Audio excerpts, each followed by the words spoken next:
हमारी जलंधर मंदिर में सेवा की रूटीन जो होती थी, गुरुजी उस टाइम पे दिन भर पब्लिक डीलिंग करते थे। सुबह 8 साढ़े 8 बजे संगत आनी शुरू हो जाती थी और 9 साढ़े 9 बजे लंगर करवा के सबको भेज दे। और गुरुजी 10 सवा 10 के अंदर गुरुजी भी अपने रूम में चले जाते थे। और फिर हम उसके बाद अपने बिस्तरे घर में सबने सेवादारों ने गुरुजी के रूम के बाहर ही लॉबी, तो कोई जलंधर मंदिर गया है, गुरुजी के जो लॉबी है जहाँ फिश एक्वेरियम पड़ा है वहीं हम अपने बिस्तरे करते थे और वहीं सो जाते। सुबह फिर हम 5 बजे उठते थे, 4 साढ़े 4 5 बजे उठना। और हम पूरे मंदिर की सफाई झाड़ू मार के बाहर धो के सारा पोछे मार के, और गुरुजी 7:15 7 बजे बाहर आ जाते थे और उनके आने से पहले पहले हम धूप बत्ती कर देते थे, किचन वगैरह सारी साफ। ये हमारी रूटीन होती थी वहाँ। तो उस दिन वो जो अंकल रुके, वो थोड़े मजाकिया किस्म के थे, वो चुटकुले बड़े सुनाते थे। तो जैसे गुरुजी अंदर अपने रूम में चले गए तो अंकल बैठ गए बातें करते, हम भी सब बैठ गए उनकी बातें सुनने के लिए। वो बातें सुनाई गए, अब हंसते गए। हम हॉल में बैठे थे क्योंकि इधर गुरुजी को आवाज चली जाती। तो बैठे बैठे 12:30 1 बज गए, तो लेट सोए और सुबह लेट उठे। तो जैसे गुरुजी बाहर आए तो अभी हम सेवा कर ही रहे थे, झाड़ू पोछे चल रहे थे। तो गुरुजी ने ना मेरी तरफ देखा, गुरुजी ने बोला कि राती की हेड़ हेड़ कर रहे सी कुछ। मैं कहा गुरुजी नहीं, अंकल बैठे थे चुटकुले सुना रहे सी, गल्ला बात कर रहे सी। तो गुरुजी ने मेरे को बोला जल्दी सोया करो, जल्दी उठिया करो, ज्यादा हेड़ हेड़ ना करया करो। उस दिन अगले दिन रात पड़ी, फिर वो बैठ गए। फिर मैंने उनको बोला, मैं कहा अंकल आओ सो जाइए, क्योंकि आज गुरुजी उठे थे और मेरे को डांट रहे थे। वो फिर बैठे रहे, फिर बातें करते रहे करते रहे। चलो मन में सोच लिया कोई नहीं आज जल्दी उठना है। तो फिर थोड़ा लेट हो गए, तो अगले दिन फिर हम सेवा में लेट हो गए। तो गुरुजी ने ना उन तीनों को कुछ नहीं बोला अगले दिन भी। तो मेरे से पूछा, कहना राती फिर लेट सुते सी। मैं कहा हाँ जी गुरुजी। तो गुरुजी ने मेरे को अगले दिन बोला, कहते साजरे उठिया करो, अकल करो थोड़ी सी। साजरे का मतलब है अर्ली मॉर्निंग, ठेठ पंजाबी का वर्ड है साजरे। तो तीसरा दिन जब आया, तो जब बैठे गुरुजी अंदर चले गए अपने रूम, तो मैंने ना उनको बोला, मैं क्या सर प्लीज, गुरुजी आपको तो कुछ नहीं कहते, मेरे को डांट लगाते हैं, आप जल्दी आ जाओ। आप जब तक बैठे रहोगे मेरे को भी नींद नहीं आएगी। आप भी इधर आ जाओगे, लाइटें बंद होगी तो मैं भी सो जाऊंगा। तो उन्होंने कहा गुरुजी ने तेरे को बोला तू सो जा जाके। मैंने उनको थोड़ा और दोबारा फिर रिक्वेस्ट करी, मैंने कल नहीं नींद आ रही तेरे को, आप आ जाओ प्लीज और सो जाओ। चलो वो उठ गए।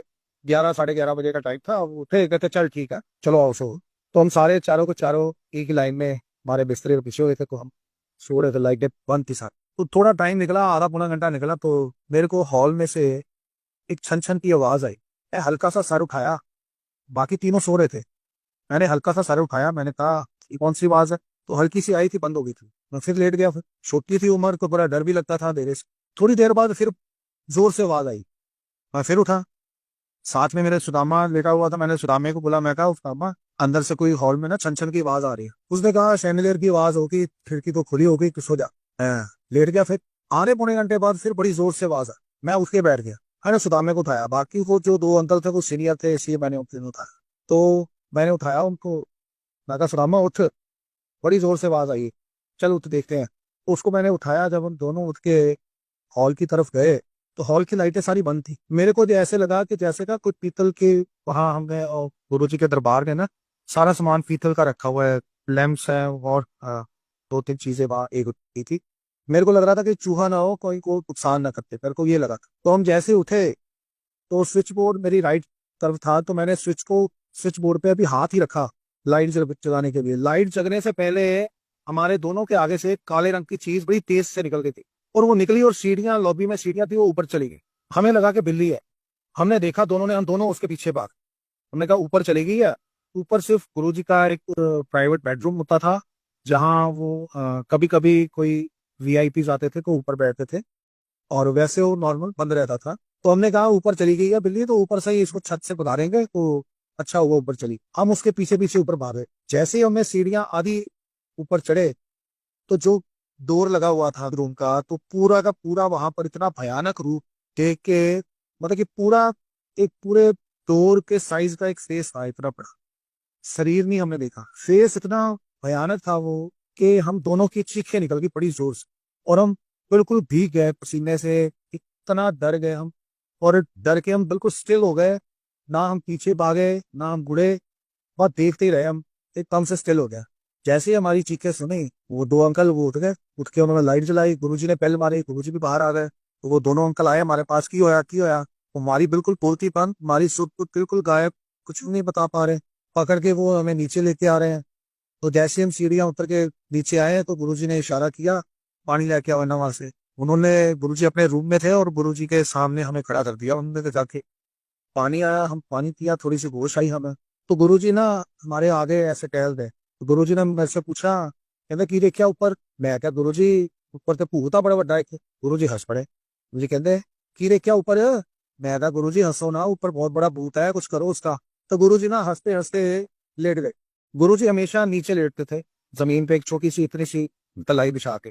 गुरुजी के बेडरूम में बेड तो लगा होता था, पर गुरुजी कभी बेड पे नहीं लेटे। तो जैसे गुरुजी नीचे लेटे तो गुरुजी ने बोला मुक्की मारूंगा। तो हम गुरुजी की सेवा करने लग गए, टांगे दबाने लग गए। फिर गुरुजी ने थोड़ी देर बाद बोले, कहते जहां मैं होता हूं ना, वहां कभी कभी शिव पार्वती बाल रूप में खेलने आते। ਕਹਿੰਦੇ ਤੁਸੀਂ 3 ਦਿਨਾਂ ਤੋਂ ਉਹਨਾਂ ਦੀ ਖੇਲ ਦੇ ਵਿੱਚ ਵਿਘਨ ਪਾ ਰਹੇ ਸੀ, ਔਰ ਕਹਿੰਦੇ ਮੈਂ ਤੁਹਾਨੂੰ ਮਨਾ ਕਰ ਰਿਹਾ ਸੀ ਜਲਦੀ ਸੋ ਜਾਓ ਜਲਦੀ ਉੱਠੋ, ਤੁਸੀਂ ਮੇਰਾ ਇਸ਼ਾਰਾ ਨਹੀਂ ਸਮਝੇ। ਪਰ ਅੱਜ ਉਹਨਾਂ ਨੇ ਸੋਚ ਲਿਆ ਸੀ ਅੱਜ ਤੁਹਾਡਾ ਖੇਲ ਖਤਮ ਕਰ ਦੇਣਾ ਸੀ ਉਹਨਾਂ, ਅਗਰ ਮੈਂ ਵਿੱਚ ਨਾ ਆਂਦਾ ਤਾਂ ਕਹਿੰਦੇ ਤੁਹਾਡੇ ਕਰਕੇ ਮੈਨੂੰ ਵਿੱਚ ਆਣਾ ਪਿਆ, ਜੇ ਮੈਂ ਵਿੱਚ ਨਾ ਆਂਦਾ ਅੱਜ ਦੋਨਾਂ ਦਾ ਤੁਹਾਡਾ ਖੇਲ खत्म ਸੀ यार, उन्होंने तो अपने नाल ही रह लेना। हम तो संगत जी सुन के मैं तो इतना डर गया था उस टाइम पे। और बाकी सेवादार वहीं पर थे, उन्होंने भी यही सुना। तो अगले दिन से तो बस जैसे गुरु जी अंदर गए, मेरे बिस्ले लगाने से पहले पहले तीनों के बिस्ले लगाते थे, उसी टाइम सो जाते थे। जय गुरु जी।